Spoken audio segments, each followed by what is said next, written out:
Hello, everyone. Welcome to the Skull Session Recruiting Podcast, brought to you by BuckeyeHuddle.com. I am Marc Givler. Got Kevin Noon with me here today. This is our part two. We did our top 5 most important offensive recruiting targets a couple of days ago. Today, we are going to take a look at the defensive side of the ball. I said we'd have some different names. We kind of do. we have 4 overlapping names, but then we have a fifth. We each have a different fifth. So we'll get into that a little bit, but I guess it's pretty much a consensus who the top 10, 11 targets are after kind of blindly combining lists here. But we'll get started. We kind of started up front on offense. I think we should probably do that here on defense. So we're going to start with defensive line. Kevin and I each have 2 defensive linemen on our list. They are the same. Let's start with Justin Hill, Winton Woods, top 100, 4-star pass rusher, edge, Jack, whatever we're calling him these days. For me, this is their most important guy on defense. And I know that's probably saying something. And I know that, they've got a couple 5-stars at corner already committed. So would I say that if Devin Sanchez was still uncommitted? I don't know. Maybe I wouldn't, but I think this is the guy they got to get. Just a relentless pass rusher coming off the edge. Really made a name for himself as a linebacker as a sophomore, moved down to the defensive front as a junior, and just was a dominant force. As you watch his film here that we've got going, you can see, you just move him all over the line of scrimmage. You can stand him up, you can put a hand on the dirt, you can blitz him as a linebacker, you can send him through the middle on A-gap blitzes, you can put him out on the edge, he can cover tight ends, he can play in space. He is a unique, special talent. I don't think he's ranked highly enough nationally. I think he's a top 50 type of guy nationally, and I think his best football is still in front of him. Kevin, what did you see, I guess, for him? Because he was on both of our lists. I think right away we kind of felt that he had to be on here. Yeah, exactly. Underranked, in my opinion. I know new rankings came out on Monday, but a lot of times Ohio players, unless you really jump off the page to people, it takes a cycle or 3 to get where you belong. Justin Hill is absolutely somebody like that Leo position, whatever the hell we want to call it, Leo, Jack. It was tailor-made for what Hill is able to do. Comes out of a tremendous program in Winton Woods. He's just the type of player that you look at him and you're like, well, 6'3", 220, which is what I'm reading in one of the databases, but he moves quicker than somebody who's 6'3", 220, and he plays bigger than somebody who's 6'3", 220. So is he my top uncommitted defensive player left on my board in terms of, as the spirit of the piece by necessity? I don't know. I could make an argument for 1 or 2 other guys, but he is absolutely somebody that Ohio State has to keep in state. And the Buckeyes have been doing this right. But with that being said, this is a kid that, despite being a 4-star and a top 150 national type of kid, has the interest from all across the country if you look at his offers. Yeah, national offer list. I think Ohio State's in good shape here. I think they've done a good job kind of recruiting him as a defensive staff. He talks to Larry Johnson, talks a lot with James Laurinaitis, and he talks to Jim Knowles. I think that's kind of the right approach with him, is to make sure you're not locking him in with just one assistant, to make sure you're not locking him in just one position, because he is so versatile. But they need pass rushers, and he's a pass rusher. You mentioned 6'3", 220, probably 220. I think he's closer to 6'4". I've covered him a lot. We've been down to the school to see him. He's a big, big athletic kid. I think he's one of the most special pass rushers to come out of Ohio in a while. I think he's right up there with some of the best guys we've seen. I think he's a more interesting prospect to me than like Zach Harrison, who we kind of knew exactly what Zach was. Justin, I think, is a little more versatile. I think he's a little more twitchy. I think he's one of the best defensive ends we've seen come out of Ohio over the last decade. And you can't lose this one, and I don't think they will. So our next guy is kind of in the same mold, but it's another guy that I think we feel good about Ohio State's chances. And he's another guy who I think can kind of play up and down the line of scrimmage. And that is London Merritt, who is now at IMG Academy, was at Woodward Academy there in Atlanta. Just transferred to IMG here this offseason. Top 100 defensive end edge rusher. We've seen a lot of London. We've been to his school. We've talked to London a lot. I'd like to think we're as dialed in on London's recruitment as anybody. And We really like where Ohio State stands right now, I think, and certainly I've had him in. I haven't put out a mock class, but I did mention the other, like last week or 2 weeks ago on my board before the crystal ball started coming in, that if I had a mock class, Merritt would definitely be in it. Kevin, why do you have Merritt on your list? Yeah, again, he 6'3", 235 is what he's listed at right now. Somebody that has some versatility in what he's able to do, and this is the type of player that it just feels like Ohio State has been able to land in the past out of the state of Georgia. And I understand now that he's in Bradenton, Florida, at IMG Academy, but this is the type of player that Ohio State goes into Georgia and gets, and it's the one that everybody then will have to hold on for dear life, not because he's out saying the wrong things or whatever, but once Southern programs really start to turn up the heat, you got hold on at that point. But I just like everything about him. I mean, he's a real smart football player too. I mean, you can tell when you talk to somebody and it's like, yeah, well, I'm going through the motions, or I'm just so conditioned to be able to make plays. With London Merritt, I mean, he's got the football IQ to go along with the abilities, and I'll be very interested to see what IMG is maybe able to get out of him that maybe he didn't have at Woodward Academy. And Woodward Academy is a fantastic school for developing kids. We've been to Woodward Academy countless times, but sometimes a different coaching staff and different different things around you may unlock different things. And just to think that there are things in Woodward's game in Merritt's game that we have not seen yet is kind of a scary proposition. Yeah, what I love about him is even at his size, you can put him in the middle, you can put him at defensive tackle, and he just can bull rush and shoot gaps and make plays against the run. He's an outstanding edge rusher as well. A little bit different build than Justin Hill, more of a stout, solid build. Reminds me a lot of Jonathan Cooper, actually, not just because he's got the 0 on there. Just his build is very much like Jonathan Cooper. He's going to be a guy who plays at like 6'3", 255, a Brandon Graham, Jonathan Cooper, those types of defensive ends that have some strength and muscle to them, but, aren't like 6'5", 270 or anything like that, but can also get after the passer a little bit. So that's my comp. And also just because of the way he plays really hard, just like Jonathan Cooper did. So that's kind of how I view him at the next level. But this is a guy who, again, they've had on campus a million times. They're going to get him back on campus probably twice more between now and the end of June. So this is a guy I think they lead for. I think they've led for a long time. And so I think this is one they kind of need to close on. Again, you're talking about a class. You probably want to get 4 pass rushers in this class. So that's why I've got 2 of them on my list. I'm sure that's probably why you've got 2 of them on your list, Kevin. Yeah, I mean, when we were going through making these lists, these 2 were easy for me, and the third name we're going to talk about is easy. And then I had to kind of spread it out and think about it. And defensively, Ohio State has a little bit more in its class than it did offensively, so that took certain positions out. But there's no shortage of need for pass rushers. And if Ohio State's able to go 2 for 2 here with Merritt and with Hill, I mean, that's going to go a long way in giving the Buckeyes some much needed young talent to kind of push through following seasons.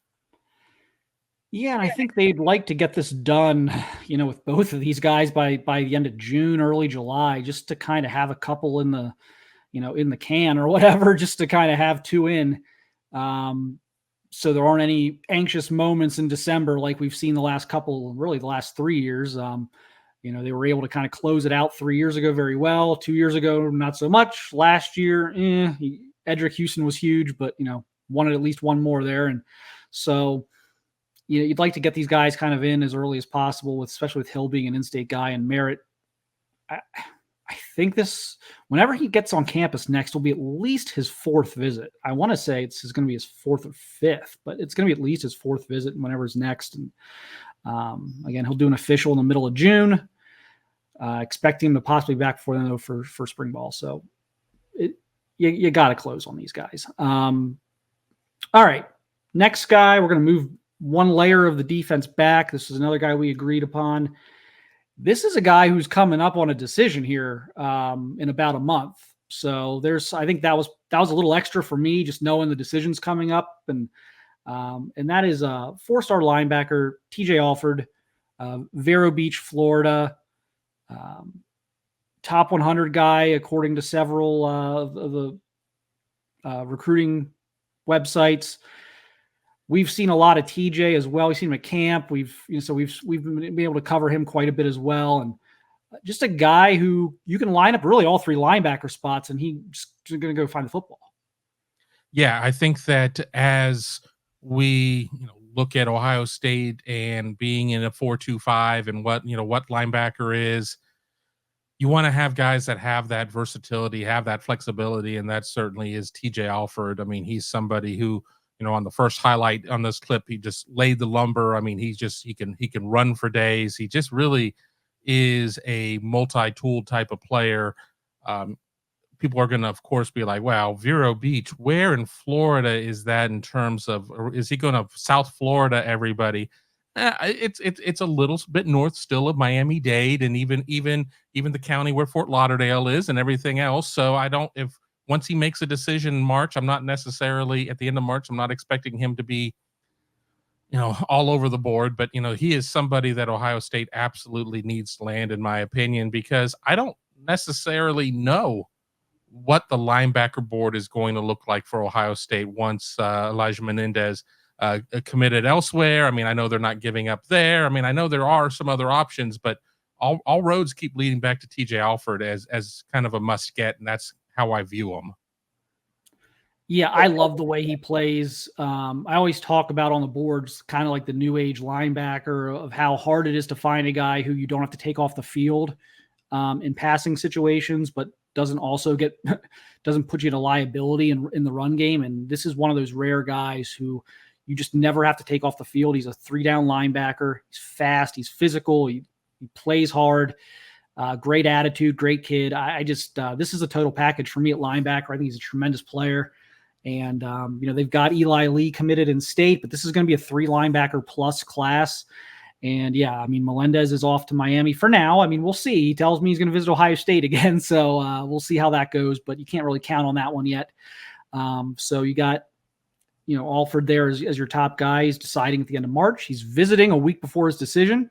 This will be another visit to Columbus. He's been up a few times already. So this is one I think they got to close on. I feel good. I feel better about it today than maybe 6 months ago. Florida's kind of had its struggles, which I think has opened the door a little bit. I know Miami is working very hard on Alford. So there is some geographic stuff Ohio State's kind of dealing with right now. It's a lot of Florida schools, a lot of Southern schools, but that's the nature of recruiting Florida and Georgia and places like that. So it's nothing they're not used to. I think the Laurinaitis promotion, keeping him, I think that was huge. I talked to TJ about that. That was a big thing for him. I think if Ohio State, if James Laurinaitis goes somewhere else, if he goes to the NFL or takes a job somewhere else, I don't know that you get TJ at the end of March. But now I think you have a very good chance to do that. No, I agree. I think that it was kind of a case of when people were saying, well, maybe they should go a different direction. Yeah, you can certainly go a different direction, but what does that mean for your 2025 recruiting class at linebacker? Now we don't have to necessarily wonder what if at that point. It is a huge situation there. I mean, just as long as he doesn't go out and have a vision quest or a religious experience, KVA style, I like Ohio State's chances here. Yeah, so we'll be talking a lot about TJ here the next few weeks on the website for sure. Just getting the latest on him. Vero Beach is north of West Palm, and it's funny as I do this. So I had never been to Florida as a kid, like as a teenager, as a college student. I had not been to Florida until I started doing this for a living in my early to mid 20s. And now it's funny, if you gave me like a Florida map, like a quiz, and said, okay, go north to south on the Atlantic coast. Here's 12 towns, beaches, whatever, Hollywood, Fort Lauderdale, Vero Beach, Daytona, just go north to south. I could probably nail it. I've become very good with Florida coastal geography since doing this. I could probably do the same thing on the Gulf Coast now too, because we've spent a lot of time there the last few years as well. So it's kind of funny the things you pick up. So Yes, north of West Palm. So he's well north of Broward County, I think. So Right. it's more of a central Florida. So it's kind of like it's a I'm little from with closer Cocoa and stuff like Orlando, that. more Orlando than Miami, but yeah. So that's about where he's at. So we'll see. I don't know if that means anything. Is he officially like not a South Florida guy? Is that a little different? He's far enough north where the South Florida thing doesn't come into question. I don't know. But yep. So we will obviously be talking a lot about him the next few weeks. All right, let's move to the secondary. We each have two guys in the secondary on our list. One of them is the same, so we're going to start there, and that is 5-star safety Fem Dain. For my money, the number one safety in America in this class. I've seen him as well. I saw him early in his high school career, and then on the field, and then I saw him at the Future 50 last year where he was spectacular. And then you watch his junior film, and it's equally spectacular. So, Kevin, look, they got the 2 5-star corners already. They got Blake Woodby already. They got 3 stud corners. Caleb Downs just transferred in. You're going to get 2 years out of Caleb Downs. Why are we putting Fem Dain on this list? In short, because he's just that good. I mean, honestly, there is going to be a necessity when you do look at some of the people who will be moving on. Yes, they will have Caleb Downs for not only the 24 season, but the 25 season, but definite 3 and done there. But Fem Dain is, big kid, probably just shy of 6'3", about 200 pounds, and just a tremendous safety. He's got that physicality, coming out of Good Counsel. That is one of the powerhouse schools in the state of Maryland, only to be exact. And, I think that it's a case too of where, honestly, before Ohio State started like landing Naeem Alford and prior to that, Devin Sanchez, I would have probably been a little bit more skeptical about Ohio State's chances, but this one really seems to be coming together nicely for Ohio State. I don't have an idea of how quickly it's going to come together, but he is a rare type of athlete, and maybe he's not the number one safety in the nation in every service, but I've gone through and watched a lot of tape over the last couple of weeks, starting to get up to speed with this class, and I have a hard time finding many players who are better. Yeah, he's a really unique talent. Great against the run, can play up in the box, can play deep free safety, can return kicks. The type of safety who, isn't just going to break up a pass. He's got good hands. He can play the ball well. He can kind of turn these interceptions into big plays the other direction. You can put him in, as we just saw there, you can put him in one-on-one cover situations in the red zone. You're not going to be concerned about it. Just a very unique player. For me, he was just too good to leave off. And I do think they lead right now. So, look, you got a chance to get like the top 2 corners and the top safety in the country in the class. And you literally are locking down your secondary for the next 3 years after this upcoming one. So to me, if you can get this guy in here by summertime, that just and then who knows what happens after that. I mean, who knows who else you may attract from whether it's a wide receiver or a defensive lineman or an offensive lineman. When you see this like collection of talent that they're putting together right now, it may lead to some other things as well. And they're always going to be a factor in Maryland. So may open some doors there. So, for me, this was pretty easy one as well. Here's where we get into a little bit of disagreement. And I think it's funny because if we would have done 6, your guy would have been my 6th. So it's not like I have a huge disagreement. And vice versa. So these are kind of the 6. So we kind of have our 11 here, but with the 5 on offense. But I'll let you take your guy first, and you kind of tell us who your 5th guy is and why. Yeah, I'm going to go with Dorian Brew, and I'll punch up his video here in a second, but I want to have his information since he moved. He now lives in Conroe, Texas, but was out of the state of Ohio. Mom ran track at Ohio State. I've had the opportunity to see him at some 7-on-7 events. Certainly have watched a good amount of tape, and we'll put that up here right now. But when you look at him, he's listed in some of the databases as a corner at 6'2", $185. What does he really end up locking down as at the at the next level. That remains to be seen. But he is just a pure athlete. I mean, he is just somebody who can do it all, in my opinion. I mean, he's got great speed, and thanks mom on that. He's just got great awareness out there on the football field, and he is just somebody that, while the other name that we're going to mention certainly has Buckeye ties as well, I couldn't imagine seeing him getting away and going somewhere else. And I know people were concerned when he moved to Conroe that mean that Ohio State was on the path of losing him. No, but you're not getting as much of that daily visit as you kind of were, because he was a fixture, and even since moving, he's still been up on campus. So I like what we have there, what I've seen out of him, and the reality is when you're playing 5 defensive backs, and it's not necessarily of, oh, you have to play 3 corners and 2 safeties or the other way around. You're just going to kind of figure out how to get your best guys out there. There are not a lot of situations where Dorian Brew is not going to be one of your best guys once he gets his legs under him. Yeah, and he just missed. It came down to him and my next guy. It was really a top 6 for me. It's hard to make a case against him. The only thing I would say is if he's a corner, you've already got 2 5-star corners. But I don't think he's a corner, so I'm not even going to be able to make that case in good faith, because I think he's probably a safety.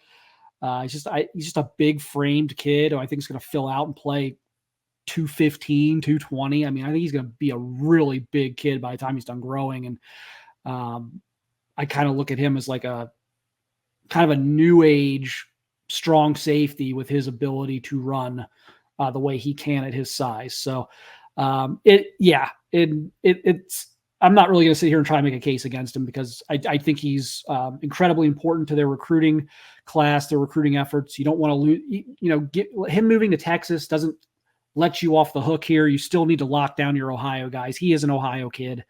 And so they still need to kind of land that one. Texas is making a big push right now. I still like Ohio State here. Texas is a school pushing. Oregon's another school pushing, but I think right now Ohio State leads Texas. I think those are the top 2 right now for Brew. And, he pushed back that decision date, which, wasn't great for Ohio State, but at the same time, if he wasn't sure, all he was going to do was commit somewhere and then take visits anyway. So what would have been accomplished there? I think it was probably a mature decision to hold off if he knew he wasn't ready and knew he wanted to take some more visits. So I do think it's important for Ohio State to get him up on campus here sooner rather than later and just kind of re-indoctrinate him. I think that's always important when you're talking about kids who move out of state. And, we've seen kids go to like IMG or, just move to other places. We'll be talking about this with Chris Henry, with him being at Mater Dei now. It's, let's get him back to Ohio here and there just to keep him around the program. But still like Ohio State's chances there. All right, one more. And my guy, my number 5 was Trey McKinnon, Shaker Heights, Ohio, corner, safety, slot receiver, can do a little bit of it all. I think he's definitely a safety in college, but just a remarkable talent. One of the 4 or 5 best players in Ohio, probably at this point, especially with as guys move up, with Dorian Brew opening up a spot in the top 5 as well. Kind of a area for guys to kind of continue to move up the board. And, I look at him as being the perfect complement to someone like a Fem Dain, if they're able to get a Fem Dain. I think Trey can play strong. I think Trey can play nickel. He could play free in a pinch, but I think he's more of a, 6 to 8 yards off the ball guy than a 10 to 15 yards off the ball guy. I think he's a tremendous run support player. Again, physical kid. And I just think it would be a perfect complement to Fem Dain or even Dorian Brew for that matter, if you could put Dorian Brew at free safety with his speed. So I just like his makeup. I like his fit in this defense. I like his fit with the other players they have coming in. And he's a legacy, and I know Dorian Brew is a legacy as well. I think it's a little different when your dad played football at Ohio State, but so he's got a little extra to that legacy label, in my opinion. But yeah, it's just not a guy you want to let get away. And I think Ohio State's in good shape here. I think Matt Guerrieri's done a really good job with him and Fem Dain. I think those are two guys he's done a really good job with since Perry Eliano's departure.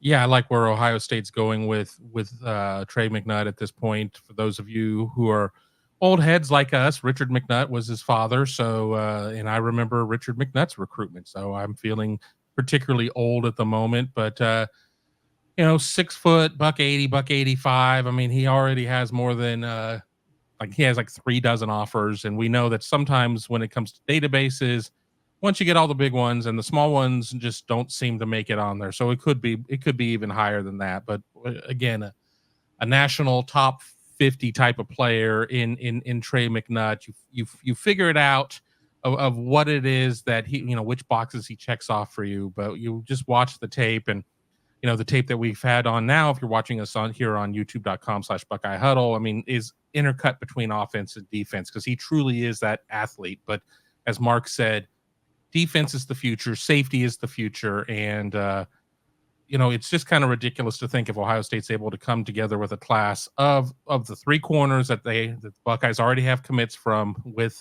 Sanchez and Alford and Woodby.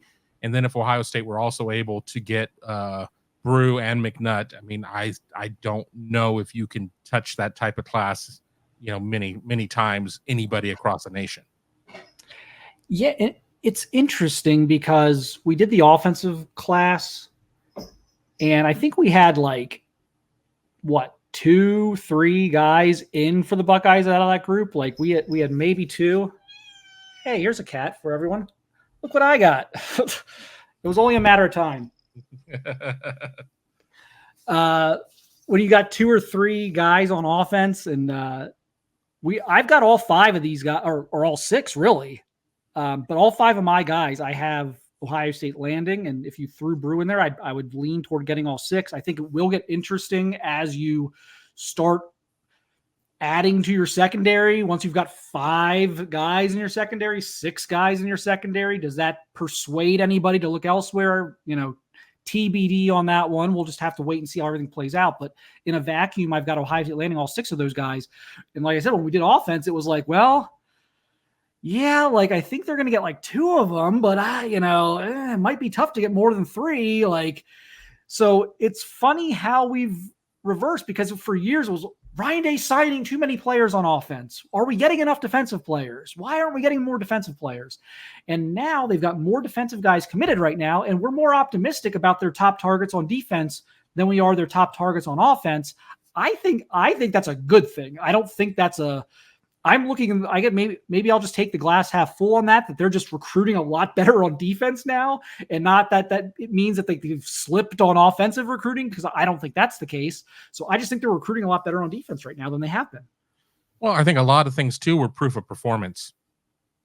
Ohio State's defense kind of fell off the table, and then you bring in Jim Knowles, and year 1 was there significant improvement, but wasn't improvement enough. And if you're a defensive player, you want to see how you're going to be utilized. You want to see a system that's working. Well, we're seeing that. And of course, you can make debates coming out of the 23 season, whether or not they got a little too conservative or whatever. But I think a lot of times some of those decisions are dictated by the pieces that you have. And now you have a 2024 defense coming together that should be lights out. And I think it's just going to only help Ohio State in terms of its defensive recruiting.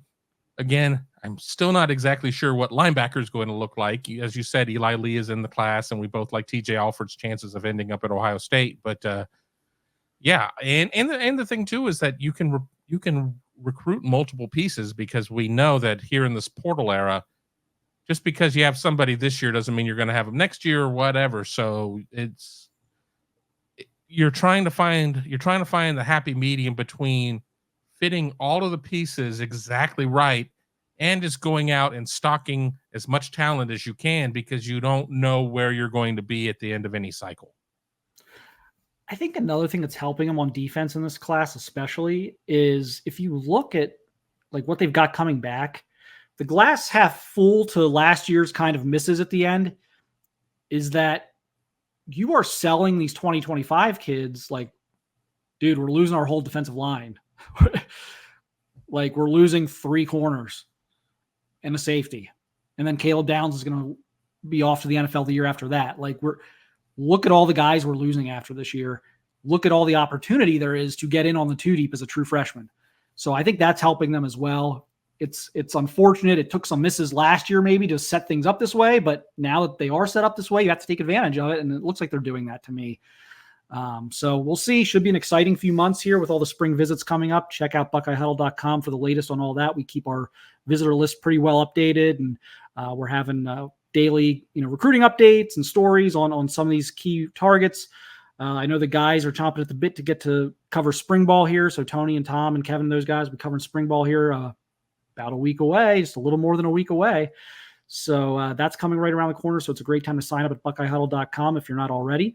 If you're watching this on YouTube here at youtube.com/BuckeyeHuddle, please give us a like and a subscribe. It helps the channel grow, helps Ohio State fans find us. Same thing on podcast platforms. If you're listening on podcast, please either share with your friends or leave a 5-star rating, whatever you can do to just kind of help other Ohio State fans find the content if you're enjoying it. So appreciate everyone watching and listening. We are off to the NFL Combine this week, so we will check out BuckeyeHuddle.com for coverage of that. We'll have some stuff here on YouTube as well. But yeah, NFL Combine week for us. So we'll head out there tomorrow morning and have coverage from Indianapolis. So appreciate everyone watching, appreciate everyone listening, and we'll talk to you again soon.